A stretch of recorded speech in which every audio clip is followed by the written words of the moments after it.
안녕하세요. 저는 고리들 화가 고리들 작가입니다.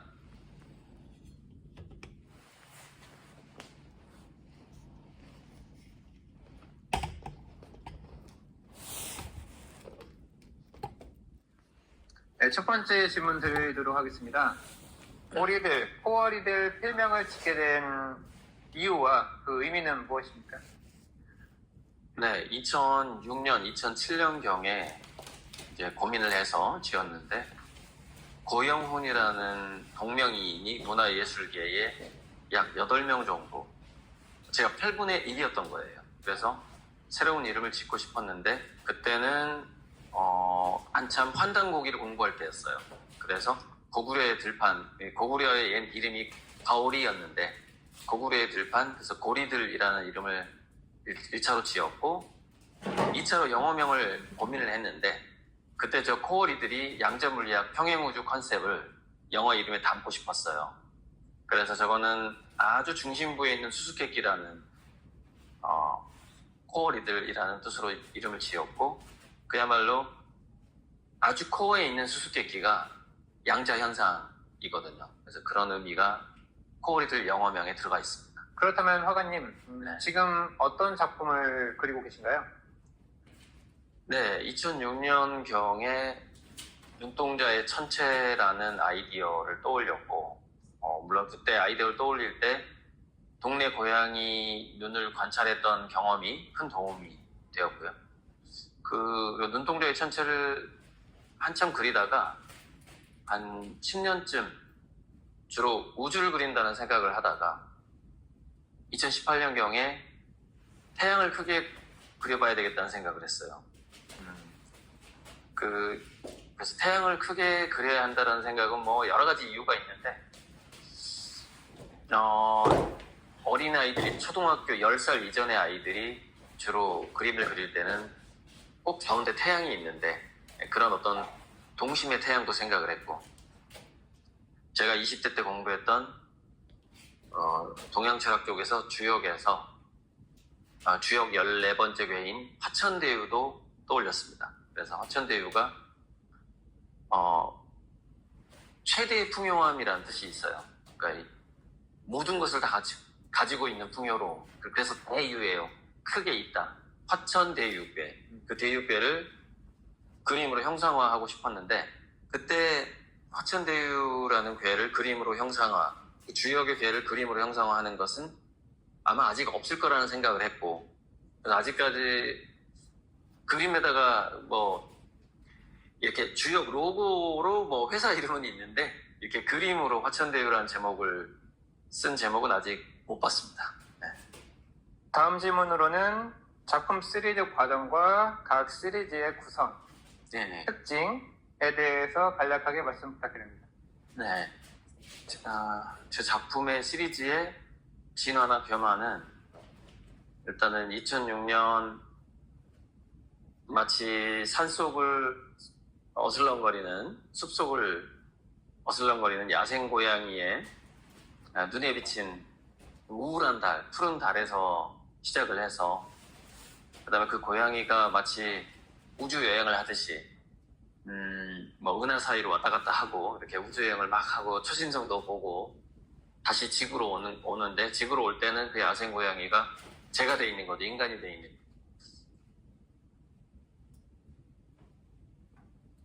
별꽃우주 같은 경우에는 우주 여행을 하는 중이고 사람 눈인데 그러다가 지구로 내려올 무렵에 별에서 꽃까지 시리즈가 나오는 것 같아요.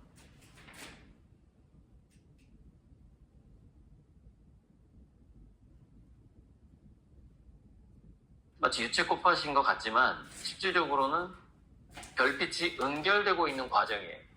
그래서 별빛이 모여서 빛이 모여서 물질화되는 그런 과정을 의미합니다. 별에서 꽃까지가 확대가 되면은 화양연화 시리즈가 되는 거죠.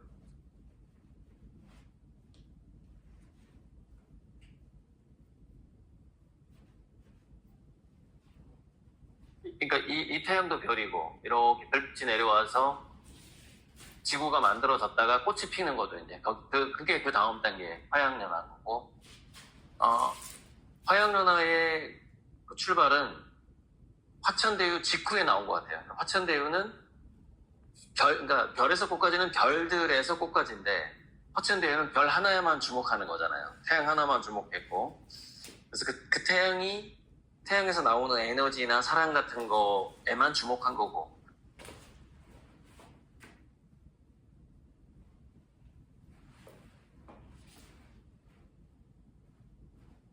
그 태양의 에너지와 사랑이 결실로 꽃행성이 이제 탄생을 하게 되는 거고, 꽃행성, 네, 이렇게 그리고 이 결실로 꽃행성이 탄생을 하는 거죠.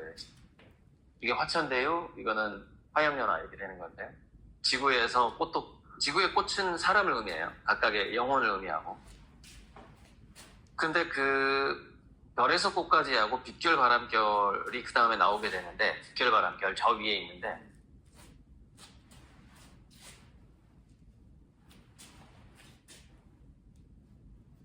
어떤 영혼성을 의미하는데, 우리가 성경의 창세기에 보면은 찰흙으로 사람을 만든 다음에 신이 바람을 불어야만이 드디어 생명이 되거든요. 그래서 그 빛이 내려오는데 거기에 바람이 결합돼야만이 거기서 생명이 탄생을 하는 거예요. 그래서 빛결 바람결은 그 신의 호흡이 최초의 그것이 바람을 의미하는 거예요. 그 빛결 바람결 약간 영성이죠. 영성이 있는 거고, 별에서 꽃까지는 약간 물질성, 별빛이 물질이 되는 거. 그 두 빛결 바람결과 별에서 꽃까지가 약간 그런 차이가 있어요. 평행우주 컨셉에서 평행우주라는 것은 과거, 현재, 미래가 동시에 있는 건데, 거기에서 그 여러 시간 차원이 동시에 있는 것을 아침에 뜨는 해, 정오에 석양, 지는 해를 동시에 저렇게 이제 삼형 시리즈가 나오게 되는데,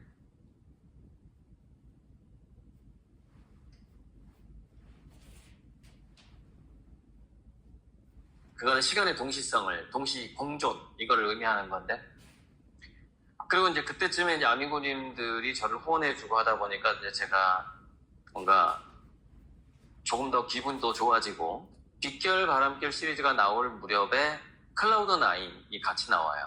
그리고 클라우드9이 나올 무렵에 삼형 시리즈가 같이 나오고, 삼형 시리즈는 좀 전에 얘기했고요.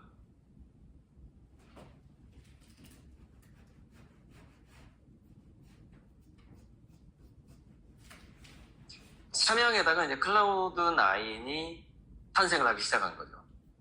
기분이 좋을 때, 뭐, 내가 구름을 타는 기분이다, 뭐 이런 어떤 서양의 표현도 있는데, 우연히 구름 9개를 그렸는데, 어떤 아미고님이 클라우드9을 의도한 거냐라고 질문을 해서, 그거 좋네. 우연히 9개를 그렸는데, 앞으로 구름은 9개를 그리면서 클라우드9 시리즈를 한번 쭉 해봐야 되겠다. 그렇게 해서 이제 시작이 된 거고요. 외로운 고양이의 시각에서 클라우드9까지 왔잖아요. 근데 그거랑 똑같이 2006년에 그 고양이의 눈이 시작했는데 1999년에 넝쿨손 조각을 시작했거든요, 제가. 그때 넝쿨손 조각품의 이름이 욕망의 손이었어요.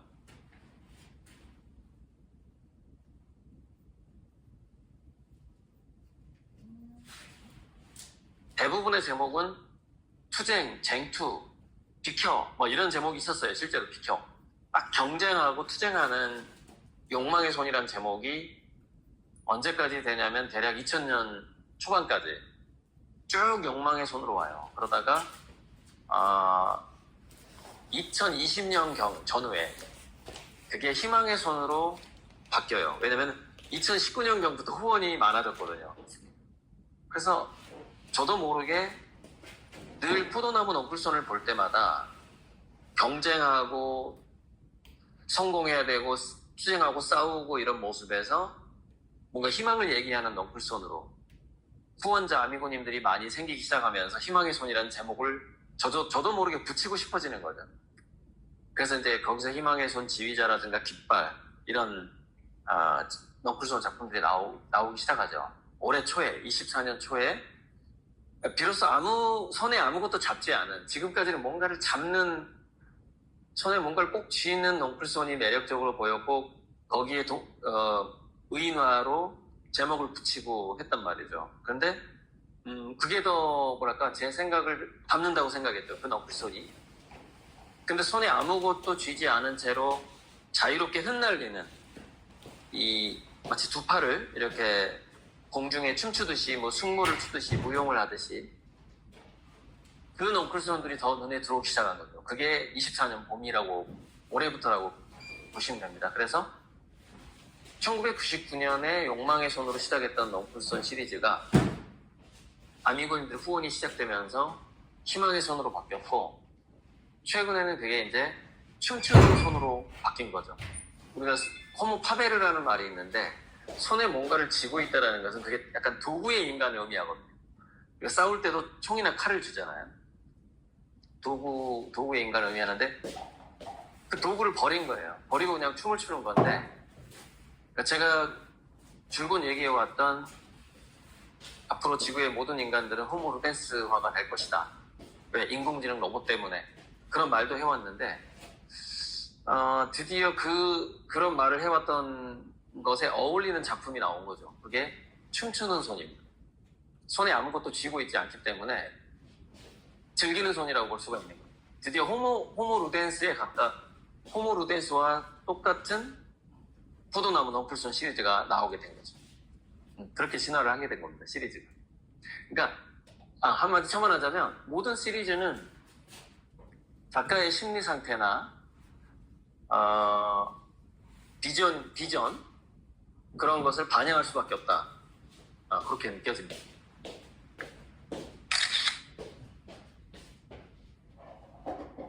네, 다음 질문입니다. 화가님께서 갤러리 인터스텔라의 창립자이자 대표 화가로 알고 있습니다. 갤러리 인터스텔라는 무엇입니까? 우선 갤러리 인터스텔라를 장명하게 된 것은 물론 인터스텔라라는 영화를 먼저 봤고요. 그래서 이름이 참 좋았어요. 왜냐하면 별에서 성간 우주라는 뜻인데 그 성이 별 성자예요. 별과 별 사이거든요.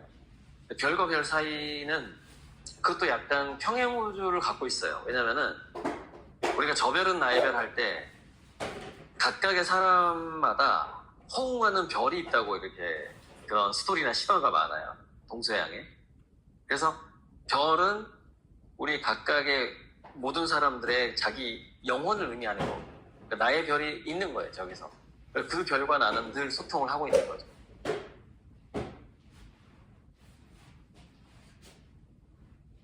태양은 중력권이 있잖아요. 이렇게. 우리 인간에게는 아우라 같은 게 있듯이.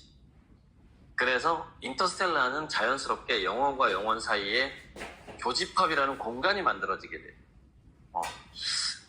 이런 우주관을 가지고 있는 한 사람, 또 한 사람의 사이에 공간이 만들어지게 되는데 그 공간 속에서 이런 어떤 예술 작품들을 놓고서 서로 교감을 하는 공간이 되는 것이죠. 그래서 지금 현재 이제 인천 아트쇼 2024 부스회가 있는데 재밌게도 가끔 음악이 나오는데 그 인터스텔라 영화의 배경음악이 계속 여기 지금 울려 퍼지고 있거든요. 아무튼 기분이 좋아요. 이게 우연의 일치지만 이 넓은 공간에서 인터스텔라 갤러리는 우리밖에 없는데 배경음악이 인터스텔라 영화 음악이 나오니까 너무 좀 주인공이 된 것 같고 기분 좋은데 그렇다면 인터스텔라를 창립하시게 된 배경이나 그 이유는 어떻게 될까요? 저는 아미고님들의 후원을 통해서 성장하는 화가인데 원래는 갤러리가 전속작가 제도라는 게 있는데 갤러리가 어떤 화가를 찍어서 생활비와 재료비를 주고 화실비까지 주면서 키워서 이제 그 그림을 팔 때 뭐 5대5로 이렇게 나눠 먹는 시스템이 기존 미술계의 어떤 관행인데 저는 그 갤러리의 역할을 아미고님들이 지금 다 해주고 있는 거거든요. 그러니까 자연스럽게 저는 제가 성장한 이후에 저를 후원해준 아미고님들과 이익을 이렇게 나눠야 되는 그런 의무감? 뭐라고 그러지? 그래서 당연한 도리. 당연한 도리가 생기게 되는 거죠. 그러니까 인터스텔라는 굉장히 저를 후원해주는 아미고님들이 누구라도 갤러리 사업을 시작할 수 있는 거죠. 물론 이렇게 지역별로 이렇게 안배가 되겠지만은 그런 미래의 모습을 상상하면서 인터스텔라라는 이 갤러리 이름을 정해놓은 거고, 아미고님 누구라도 다 인터스텔라라는 갤러리를 오픈할 수 있어요. 오픈할 수 있고, 그러면 제가 우선은 판화를 이렇게 먼저 공급해 드릴 수 있고, 그 다음에는 뭐 진품도 나중에는 이렇게 나눠서 할 수 있는데, 제 바람은 이래요. 그러니까 보통 갤러리들이 이 그림 판매 수익을 5대5로 이렇게 작가랑 나누는데, 저 같은 경우에는 5대5가 아닌 것 같고, 어쩌면 저는 그냥 생존 비용만 있으면 되고, 그 나머지 거의 99% 정도가 아마 아미고님에게 가지 않을까라는 그런 생각을 하고 있어요. 저는 1대 99의 어떤 갤러리를 꿈꾸고 있고, 그게 인터스텔라입니다. 그러면 현재 인터스텔라가 어떻게 운영이 되고 있죠? 현재는 이제 인터스텔라, 우리가 갤러리를 하나 차린다는 것이 일단 자기 건물이 있어야 되는데, 그게 지금은 어려우니까, 그래서 생각해낸 아이디어가 그림을 걸만한 카페를 찾아서 그 카페 사장한테 우리가 고리들 작가의 그림을 걸고 판매됐을 때 20%를 주겠다라는 식으로 쭉 섭외를 해서 전국에 대략 한 10군데에 제 판화가 전시가 되고 있고, 주로 카페예요. 주로 카페 전시가 되고 있고, 또 이제 호텔 같은 데도 좀 섭외 중이고, 그러니까 현재는 그거를 뭐라고 그러지? 샵인샵 개념인데, 샵인샵 개념으로 인터스텔라가 운영이 되고 있습니다. 갤러리를 직접 운영하거나 그런 계획은 없으신가요? 그러니까 건물을 사기 전에 아주 좋은 장소를 임대를 해서 아미고님들이 마음껏 와서 이렇게 누릴 수 있는 그런 인터스텔라 1호점? 진짜 우리만의 공간, 샵이 아니라 그런 공간을 2025년 목표로 한번 차려볼 생각입니다. 그리고 우리 아미고님들이 전부 다 누릴 수 있는 그 공간에는 제 진품을 뭐 10호에서부터 500호까지 걸고, 드디어 그 STO 투자를 한번 실시해 볼 거예요. 시범적으로.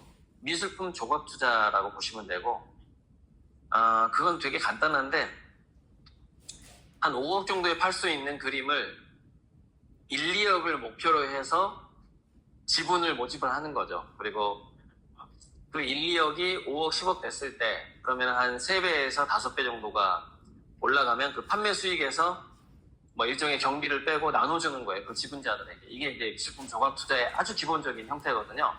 그거를 2025년에는 그 공간에서 뭐 시범적으로 해보겠다라는 게 현재 제 계획입니다.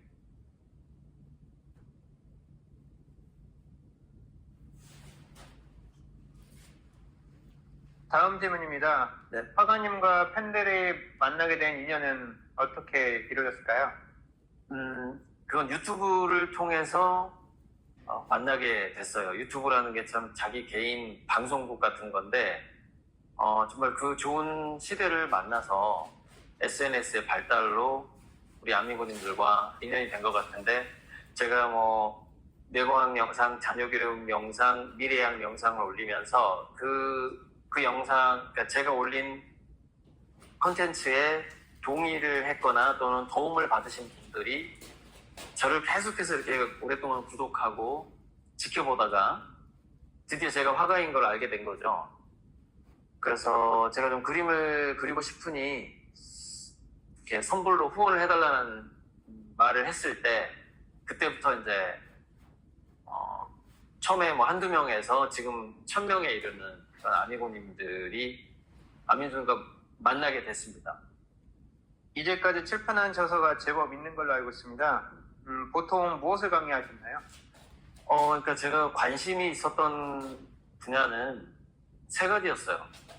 처음에는 어원학에 관심이 있었고, 그래서 어원학 책을 출판을 할까도 생각했었는데 그때 화실에 한번 불이 나서 그 원고가 다 불타버렸대. 그다음부터 도서관을 다니면서 원래 관심이 있었던 분야였던 뇌과학에 대해서 정리를 했어요. 그래서 뇌과학을 정리를 하되 어떤 내용으로 정리를 하는 게 좋을까 하다가 0세부터 이제 대략 한 20대까지의 그 자녀 양육과 자녀 교육에 관한 책을 써야 되겠다 마음을 먹고 그때 이제 두뇌 사용 설명서라는 책을 집필하게 되죠.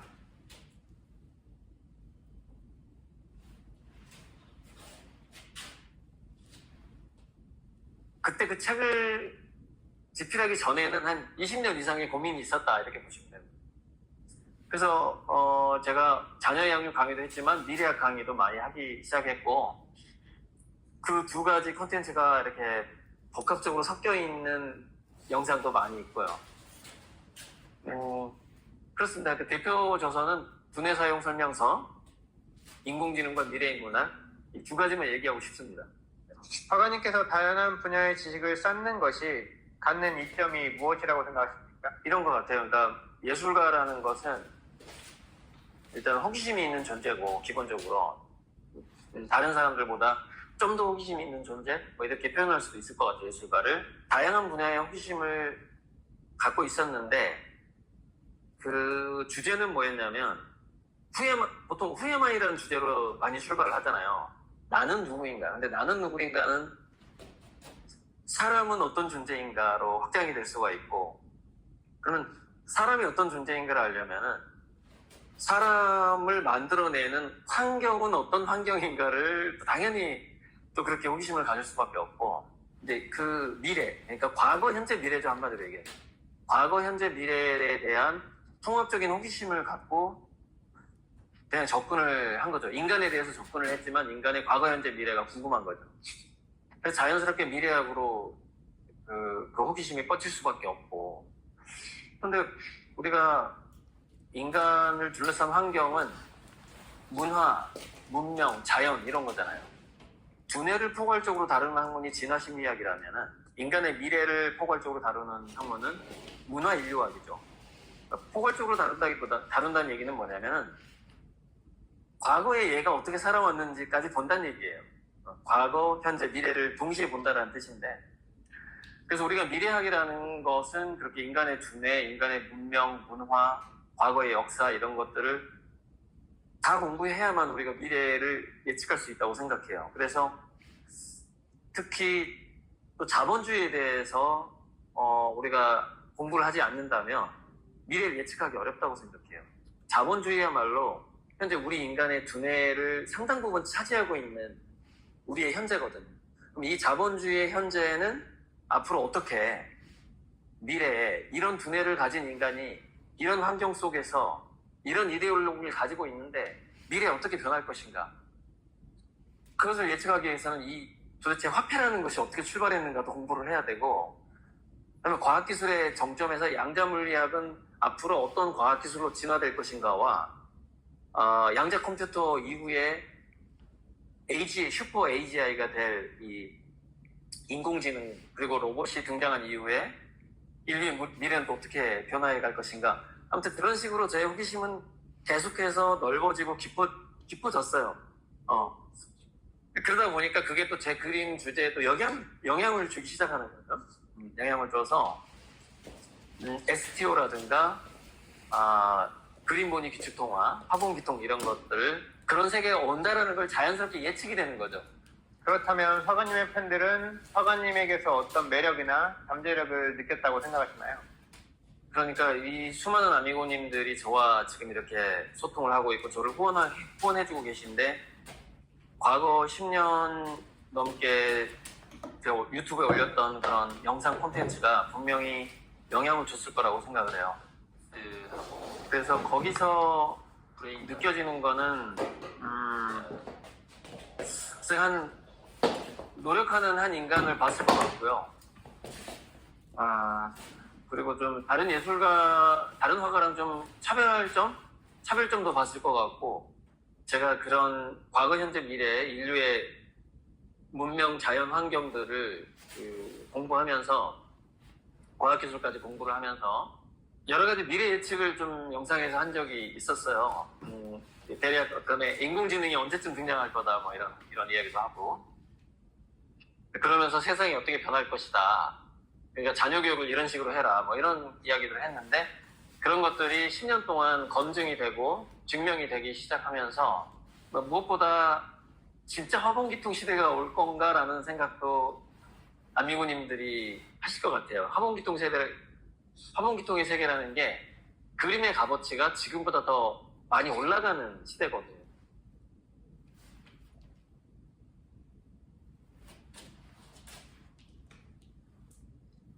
그 시대를 제가 리드하겠다고 얘기를 했고, 그래서 조금 황당하게 들릴 수는 있지만, 그래도 약간 희망을 걸어볼 만하다, 고작한테는 그런 것들이, 물론 그렇게 말씀을 하시지는 않아요. 그냥, 근데 그런 것들이 살짝 깔리면서, 그래도 저 노력하는 한 인간인 고리들을 내가 도와주고 싶다.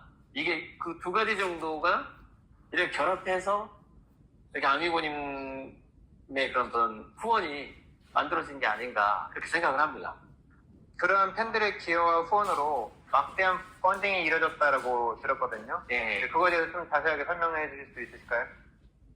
펀딩이랑 그러니까 정말 저도 깜짝 놀랄 만한 그런 금액인데 그림이 제가 몇 개를 앞으로 얼마나 그려야 되는지를 말씀드리고 싶어요.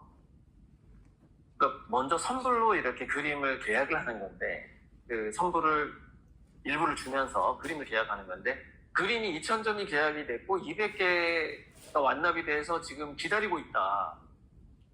그 어떤 이런 상황은 제 생각에는 일단은 국내에도 없고 국외에도 없고 아마 화가라는 직업 또는 화가라는 이런 캐릭터가 생기고 나서 아마 인류사에서 처음 있는 일일 것 같다는 생각이 들어요. 그만큼 어떤 저의 부담감? 그 부담스럽진 않아요. 행복해요. 행복한데 행복한 부담감 때문에 그렇게 시간을 아껴서 그림을 열심히 그리고 있습니다. 그러면은 말씀대로 많은 비용이나 많은 펀딩이 이루어졌는데 그 비용의 많은 부분은 어떻게 쓰셨나요? 그래서 그 막대한 후원금의 절반은 약간 기부처럼 선심성으로 이렇게 다른 타인들을 위해서 썼고 절반 정도는 재료비, 직원들 인건비, 그다음 제 화실 구입비 이렇게 썼습니다. 그렇다면 제가 지하트에도 기부를 했다라는 이야기를 들었고 언제부터 기부에 대한 생각을 가지게 되셨을까요? 기부에 대한 거는 제가 초등학교 5, 6학년 때 제 미래 희망이 자선사업과였거든요. 그때는 여기서부터 음질이 아주 안 좋아져요. 그러니까 막 떨리고 27초, 20초부터. 그래서 이게 이제 덕장님하고 저하고 인터뷰한 건데 1부, 2부까지 지금 나온 거고 3부는 저기 베이비페어 지하트쇼 때 다시 찍기로 했습니다. 질문을 다시 던지면서. 그래서 벌써 27분이 지나가 버렸네요. 저는 이제 이거를 계속 태양을 그리기 전에 홍채 작업을 하고 있고 오늘 좀 여기 청소하느라고 시간 좀 많이 썼는데 할 수 없죠 뭐. 그 재료들이 이렇게 이쪽으로 이렇게 옵니다. 재료가 이렇게. 조금 전에 택배 오는 줄도 몰랐는데 아무튼 오늘 제가 점심을 좀 삼각김밥으로 먹어서 배가 좀 고픈데 아직은 항상 마무리해야 될 밥 먹으러 가기 전에 마무리를 더 해야 되겠습니다.